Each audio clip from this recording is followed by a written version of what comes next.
이제는 너희가 이 모든 것을 벗어버리라. 곧 분함과 노여움과 악의와 비방과 너희 입에 부끄러운 말이라.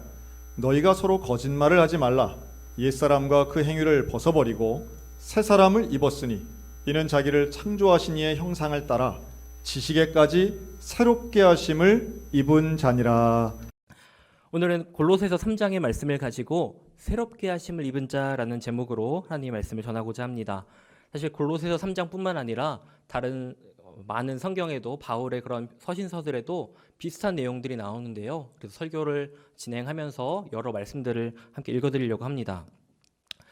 여러분, 새로운 것을 마주할 때 여러분의 기분이 어떠신가요? 새로운 옷을 사거나 새로운 전자기기를 구입하거나 그러면 요즘 이제 택배로 많이 구입을 하잖아요. 그럼 택배를 주문하고 무엇을 기다릴까요? 집에 언제 그것이 올까?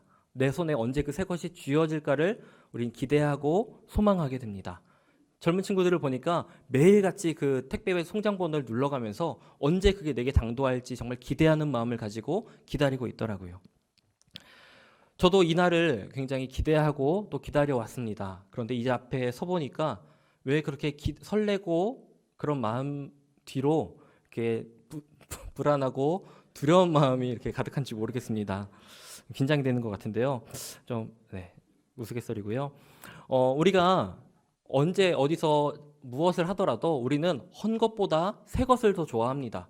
여러분이 같은 돈을 주고 구입을 하시는데 같은 10,000원짜리 물건인데 어떤 것은 굉장히 반짝거리고 새 거예요. 그런데 그 옆에 있는 물건은 녹이 슬어 있고 심지어 오물까지 묻어 있습니다. 그럼 여러분은 그 헌 물건을 사시겠어요? 아니면 반짝이는 새 물건을 사시겠어요? 너무 당연하게 우리는 새 물건을 집게 될 것입니다.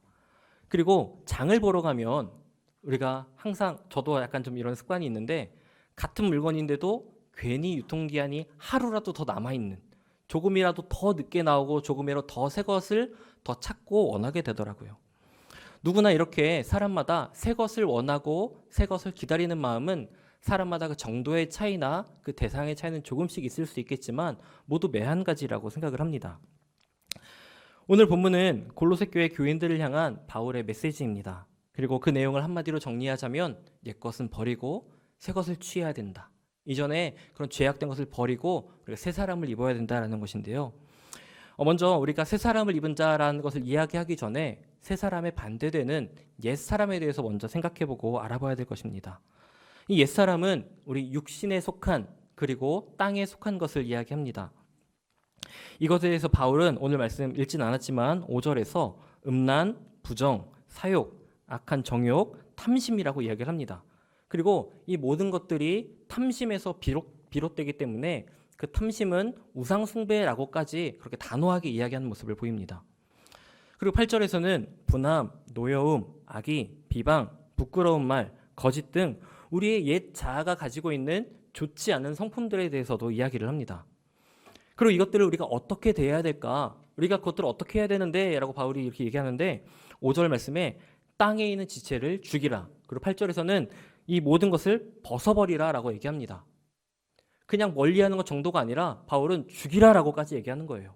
그것이 조금이라도 내 삶에 남아있다면 그것이 결국엔 더욱더 퍼져나가서 내 인생을 좀먹기 때문에 기껏 내가 예수 그리스도를 믿고 보혈로 깨끗함을 받았는데 그 악한 옛 자아 때문에 다시금 녹이 슬고 오물이 묻고 더러워지는 그것을 막기 위해서 그것을 완전히 죽이라라고 이야기하고 있는 것입니다. 그 문제가 얼마나 심각한지 죽이라고까지 말하는 바울의 마음을 생각해 보시기 바랍니다. 사람마다 약점이 있습니다. 어떤 사람은 음란에 대해서, 어떤 사람은 부정에 대해서, 어떤 사람은 탐심에 대해서 사람마다 그 약점이 다를 수는 있어요. 그러나 결국 그 작은 약점 하나가 우리 인생 전체를 무너뜨릴 수 있다는 것을 여러분 기억하시기 바랍니다.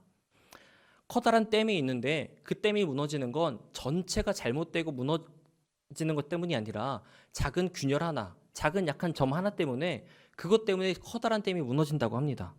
그러니 우리 인생이 잘못되고 우리 인생이 죄악의 길로 들어서는 것은 인생 전체가 잘못된 것이 아니라 하나의 작은 유혹, 작은 죄악 때문에 결국은 우리가 죄의 길로 빠져들 수밖에 없다는 우리의 연약함을 우리는 직시하고 또 인정해야 되는 것입니다. 그것으로 인해서 나 혼자만 잘못되면 그나마 다행인데 내 인생이 망가지고 내 가족이, 내 직장이, 또 우리 교회 공동체까지도 그렇게 함께 무너져 내릴 수 있다는 경각심을 우리는 가져야 됩니다. 그래서 6절 말씀에도 바울이 이것들로 말미암아 하나님의 진노가 임하느니라 라고 말하고 있습니다. 성경에서 하나님의 진노가 임할 때 그 결과가 어떻게 됐나요? 수많은 하나님의 백성들이 하나님의 진노 앞에 심판받고 죽음을 맞이했습니다. 이 죄악에 속한 사람들은 결국에 그 끝은 죽음에 이르게 된다는 것이죠. 우리의 연약함이, 우상 숭배함이, 그 탐심이 결국 우리의 인생을, 우리의 생명을 죽음 가운데로 내몰고 있다는 것입니다. 그래서 로마서 8장 12절에서 13절에 보면 바울이 육신에게 져서 육신대로 살 것이 아니니라. 육신대로 살면 반드시 죽을 것이로되 영으로서 몸의 행실을 죽이면 살리니라고 이야기하면서 이 육신에 속한, 땅에 속한 삶을 경계하고 영으로서 몸의 행실을 죽이고 그렇게 살아가야 된다라고 이야기하고 있는 것입니다. 오늘 우리가 함께 읽은 본문, 우리 골로새 3장 8절에서 9절에도 같은 이야기를 합니다. 옛사람과 그 행위를 벗어버리고 새 사람을 입었으니. 아멘입니다. 우리는 예수 그리스도를 믿음으로 구원받았습니다. 믿으십니까? 우리는 예수 그리스도를 통해 새 생명을 얻었습니다. 예수 그리스도를 통해 자유함을 얻었고 예수 그리스도를 통해 새롭게 하심을 입은 존재들입니다. 우리는 예수 그리스도를 하나님의 아들로 믿고 또 그렇게 고백합니다. 그리고 하나님의 아들 예수 그리스도가 인간의 몸을 입고 이 땅에 오셔서 십자가 고난과 그 부활을 통해서 마땅히 죽을 수밖에 없는 우리를, 반드시 그 끝은 죽음이었던 우리를 죽음 가운데서 건지시고 영원한 생명을 주신 분이 바로 우리 주 예수 그리스도입니다. 그렇기 때문에 우리의 삶은, 우리 성도의 삶은 그 예수 그리스도와 그 예수 그리스도의 십자가와 결코 분리해서 생각할 수 없다는 것을 우리는 반드시 기억해야 됩니다. 그리고 갈라디아서 3장에 보면 26절 27절에 바울이 또 이렇게 얘기합니다.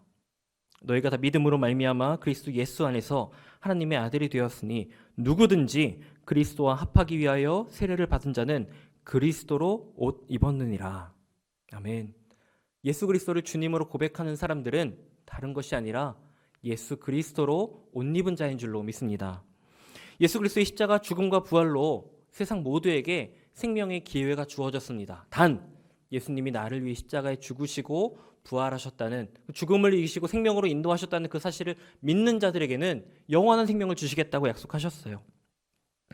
우리는 하나님의 거룩한 백성이고 하나님의 사랑을 받아 누리는 자들입니다. 우리를 사랑하시기 때문에 친히 이 땅에 오셔서 그 몸을 내어주시면서, 그 생명을 내어주시면서 구원의 사역을 이루셨던 거예요. 우리의 옛 자아가 너무나도 강력하고 내 삶에 여전히 너무 끈끈하게, 너무나도 강력하게 붙어 있을지라도, 아무리 노력하고 노력해도 그것이 해결되지 않을지라도 우리는 그것으로부터 자유할 수 있습니다. 아니, 자유해야 됩니다. 그것이 우리를 위해 이 땅 가운데 십자가를 지고 죽으셨던 그 예수님이 이루신 구원 사역의 완성이고 우리가 그렇게 살아야만 하는 것입니다. 하나님의 백성다운, 그리스도인다운 삶은 옛 자아에 사로잡혀서 버벅거리고 세상 가운데 주저앉아 있는 것이 아니라 옛 자아는 벗어던지고 오직 예수 그리스도를 힘입어 온전히 거룩하고 성결한 삶을 살아가야 될 줄로 믿습니다. 그래서 로마서 13장 14절에서 바울은 이렇게 얘기합니다. 오직 주 예수 그리스도로 옷 입고 정욕을 위하여 육신의 일을 도모하지 말라. 제가 오늘 이 설교의 자리에 서면서 굉장히 다른 설교를 준비하고 기도로도 준비를 많이 했지만 오늘 새 옷을 입고 올라왔습니다. 굉장히 처음 서는 자리이기도 하고 또 의미 있고 굉장히 귀한 자리이기 때문에 아무 옷이나 입을 수가 없더라고요. 근데 또 마침 이렇게 목사 안수를 받고 이렇게 하는 과정 가운데에서 은혜 가운데에 또 새 옷을 그렇게 입을 수가 있게 되었어요. 그래서 오늘 그 옷을 입고 올라왔는데 하나님 앞에 서는 자리인 만큼 또 성도 여러분 앞에 서는 만큼 굉장히 가장 좋은 모습으로 서고 싶었습니다. 하나님 앞에 가장 좋은 것을 드리고 싶은 마음이었는데요. 여러분, 우리가 이렇게 가장 좋은 그리고 새 옷을 입으면 우리의 행동이 어떻게 될까요? 아무데나 가서 주저앉을 수 있을까요? 아무렇게 막 색깔이 형형색색의 오물이 튈 수 있는 그런 음식들을 마음껏 먹을 수 있을까요? 행동이 모든 것이 조심스러워집니다. 어디에 가는지도, 무엇을 먹는지도, 어떤 자세를 취하는지도 굉장히 조심스러워지고 행동이 제한을 받게 돼요. 왜 그럴까요? 그 귀한 옷이 상하면 안 되니까. 그 귀한 옷이 망가지면 안 되니까. 그럼 너무 속상하니까. 우리는 그 옷을 굉장히 아끼고 굉장히 귀하게 입게 됩니다. 그런데 오늘 바울이 우리에게 말하는 거예요. 그리스도로 새롭게 하심을 받은 자들, 너희는 그리스도로 옷 입은 자들이다. 너희가 다른 옷이 아니라 그 어떤 것과 비교할 수 없는, 어떤 것과 바꿀 수 없는 그리스도로 옷 입은 자들이라고요. 그럼 우리가 어떻게 행동해야 될까요? 이렇게 가장 귀한, 제가 가진 가장 귀한 옷 하나만으로도 행동이 제약을 받고 조심하게 되는데 그리스도로 옷 입은 우리는 어떤 삶을 살아야 될까요? 이것이 지금 우리를 향한 하나님의 마음입니다. 누가복음 15장에 보면 아버지에게 그 재산을 달라고 해서 세상에 나가 쾌락 가운데 모든 재산을 탕진하고 돌아왔던 탕자의 이야기가 나와요. 근데 그 탕자 아들이 돌아올 때에 아버지가 어떤 모습을 취하냐면 그 아들을 안아주시고 종들을 시켜서 제일 좋은 옷을 지어서 입히도록 합니다. 그가 세상 가운데 나가고 나를 떠났지만 다시 돌아왔을 때에 그가 회개하고 아버지 품에 돌아왔을 때에는 다시 한번 가장 좋은 옷을 입히고 그를 위한 잔치를 열어주신다라는 거예요. 이것이 지금 여러분과 저를 향한 하나님의 마음이라는 것입니다. 예수 그리스도의 십자가 앞에서 회개하여 옛사람, 세상에 속한 더러운 옷을 벗어던지고 다시 한번 아버지 품에 돌아와 아버지 품에 안기고 그 품에 거한다면, 다시 한번 그 안에 속한 사람이 된다면 하나님은 우리를 다시 한번 자녀 삼아주시고 자녀의 권세를, 자녀의 권리를 다시 한번 누릴 수 있도록 은혜를 베풀어 주신다는 것이지요. 그래서 바울이 오늘 우리에게 예수 그리스도로 옷 입으라 말하고 있는 것입니다. 제가 오늘 이 자리에서 가장 좋은 옷을 입고 이렇게 특별히 가운까지 입고 선 것처럼 예수 그리스도의 성도된 우리는 이전에 속한 옛사람, 세상에 속한, 땅에 속한 모든 것들을 벗어던지고 이제는 거룩함과 성결함의 옷을 입고 예수 그리스도의 옷을 입고 살아가야 되는 존재라는 것입니다. 이것이 성도된 우리 그리스도인들의 책임이자 의무이고 또한 권리라는 것입니다.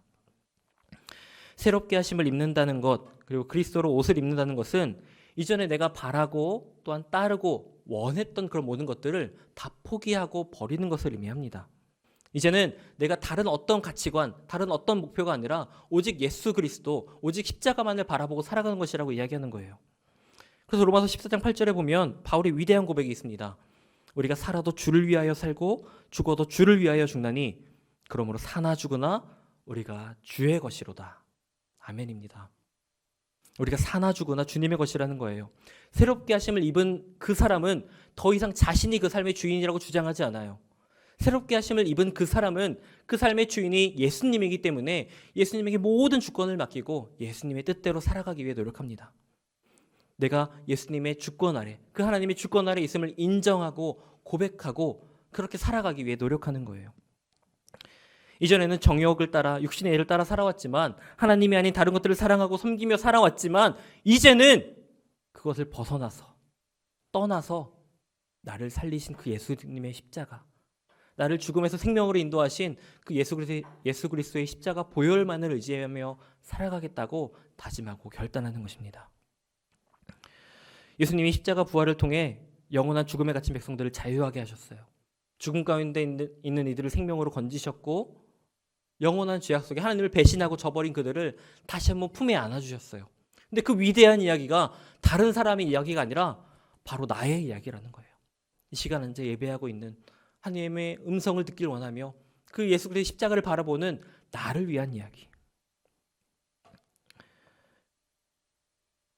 그것을 믿고 인정하는 사람은 예수 그리스도를 힘입어 거룩하고 성결한 삶을 살아가야 될 줄로 믿습니다. 그렇게 거룩하고 성결한 삶을 살았던 예수 그리스도를 닮아가는 것이 그리스도의 성도된 새롭게 하심을 입은 자들의 삶의 방향이고 삶의 목표라는 것입니다. 여러분의 삶은 누가 결정하고 또 누가 인도하고 있습니까? 또 여러분의 삶은 지금 어디를 향하고 계신가요? 그리고 여러분의 생명이 지금 어디에 있습니까? 예수 그리스도가 아닌 세상 어떤 것도 내 삶을 바로 인도할 수 없습니다. 예수 그리스도만이 하나님께 나아가는 길이고 예수 그리스도만이 이 세상 가운데 죽음 가운데 살아가는 우리에게 온전한 생명으로, 완전한 생명으로, 그 구원의 완성으로 내게 다가오는 것입니다. 오직 예수 그리스도 안에서 거룩하고 성결한 삶을 살아 그 십자가 구원의 복음으로 말미암아 보혈의 능력으로 말미암아 그 영원한 생명을 취하는 여러분 되시기를 주님의 이름으로 축복합니다. 이어서 오늘 본문 15절에서 바울은 이렇게 얘기합니다. 그리스도의 평강이 너희의 마음을 주장하게 하라. 그리스도의 평강이 너희의 마음을 주장하게 하라. 지금 우리가 살아가는 이 세대는 행복과 안정, 평안함을 추구하고 쫓아간다고 하지만 실제로는 안타깝게도 불행과 불안, 두려움이 더 많이 보이고 가득한 시대입니다. 그런데 바울은 이야기합니다. 그리스도의 평강이 너희의 마음을 주장하게 하라. 세상은 불안하고 세상은 두렵고 세상은 유혹하고 온갖 시험이 가득하지만 그리스도의 평강이 너희의 마음을 주장하게 하라. 예수 그리스도의 십자가를 내 마음 가운데 온전히 세워놓으면 그 보혈의 능력을 붙잡고 의지하면 세상 어떤 시험과 유혹이 와도 결코 흔들리지 않고 주저앉지 않을 수 있다는 것입니다. C.S. 루이스의 순전한 기독교라는 책에 보면 이런 내용이 나옵니다. 그리스도의 생명이 내게 있다는 것. 내가 그리스도 안에 있다거나 그리스도가 내 안에 계신다는 말은 그분을 생각한다거나 본받는다는 말이 아니라 그리스도께서 실제로 나를 통해 움직이신다는 뜻입니다. 아멘. 여러분 그렇게 믿으시나요? 내가 내 삶의 주인 되어 살아가는 것이 아니라 그리스도께서 내 삶의 주인 되어 나를 통해 역사하신다라는 것입니다. 우리 많은 사람들이 그리스도의 평강을 위해서 한 몸으로 부르심을 받았고 또 서로 지체가 되었습니다. 교회로서 부르심을 받았는데 이 교회 안에서 우리 모든 공동체가 서로가 서로를 위해 기도하고 중보하고 서로의 그 은혜를 나누면서 그리스도의 평강을 위해 한 몸으로 부르심을 받았다는 거예요.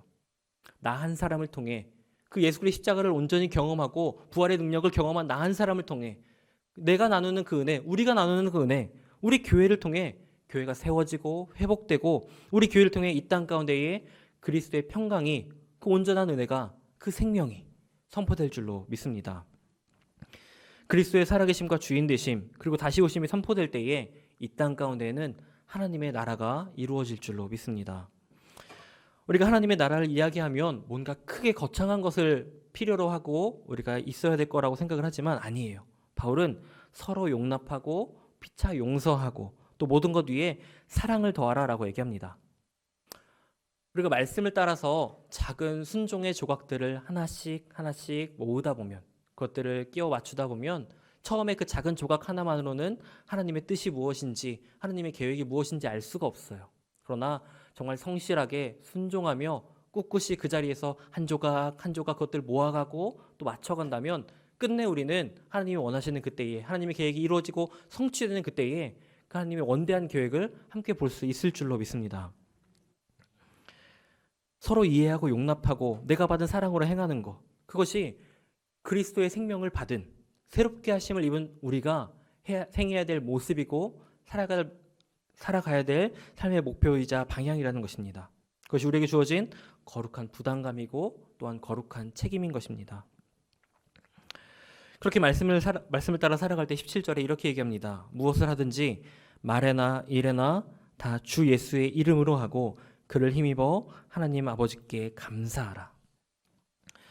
성도로서 옛사람을 버리고 새롭게 하심을 받아 새로운 삶, 세상과 구별되고 온전한 삶을 살아가는 힘은 바로 하나님, 그분으로부터 나옵니다. 예수 그리스도의 이름에 생명이 있고 능력이 있습니다. 옛사람을 버리고 새사람을 입은 우리는 사랑으로 내게 주어진 생명의 은혜를 내 삶, 내 가정, 내 직장, 내가 속한 교회 공동체, 온 세상에 전해야 되는 책임과 의무를 가진 사람들이라는 것입니다. 새롭게 하심을 입은 자는 더 이상 이 세상에 매이지 않습니다. 옛 자아, 옛 사람, 그런 내 삶을 올감했던 옛 가치들에 얽매이지 않는 것이 새롭게 하심을 입은 사람입니다. 내 삶을 가득 채웠던 세상의 만족과 쾌락은 이제 버리고 옛 자아는 바울이 말한 것처럼 죽여야 됩니다. 이 땅의 것을 위해 생명을 버리시겠습니까? 아니면 생명을 위해 이 땅의 것을 버리시겠습니까? 정답은 너무 명확하죠. 우리의 생명을 사소한 것을 위해 버릴 것이 아니라 우리의 생명을 위해 그 사소한 것들을 끊어내고 버릴 수 있는 용기와 그 믿음이 지금 이 시간 우리에게 필요하다는 것입니다. 이 시간 예배한 우리 모두가 새롭게 하심을 입은 사람으로서 생명의 길, 구원의 길을 함께 걸어가기 원합니다. 우리는 구원받은 백성으로서 그리스도의 십자가 보혈의 능력으로 새롭게 된 존재들입니다. 우리 삶의 중심은 예수 그리스도의 십자가를 바로 세우고 그 보혈의 능력을 힘입어서 거룩하고 성결한 삶을 살아가는 온전한 주의 백성 되어야 될 줄 믿습니다. 우리 마지막으로 갈라디아서 6장 14절 15절 말씀을 제가 읽어드리고 마칠 텐데요. 이런 말씀입니다. 내게는 우리 주 예수 그리스도의 십자가 외에 결코 자랑할 것이 없으니 그리스도로 말미암아 세상이 나를 대하여 십자가에 못 박히고 내가 또한 세상을 대하여 그러하니라. 오직 새로 지으심을 받는 것만이 중요하니라. 아멘. 바울의 이 고백처럼 이 세상을 살아갈 때에 나를 살리신, 내게 새 생명을 허락하신 그 예수 그리스도를 기억하시면서 온전한 복음의 전달자로서 예수 그리스도의 십자가를 자랑하고 증거하며 살아가는, 그리스도를 입어 거룩하고 성결한 삶을 살아가는 온전한 주의 백성, 주의 성도 여러분 되시기를 주님의 이름으로 축복합니다.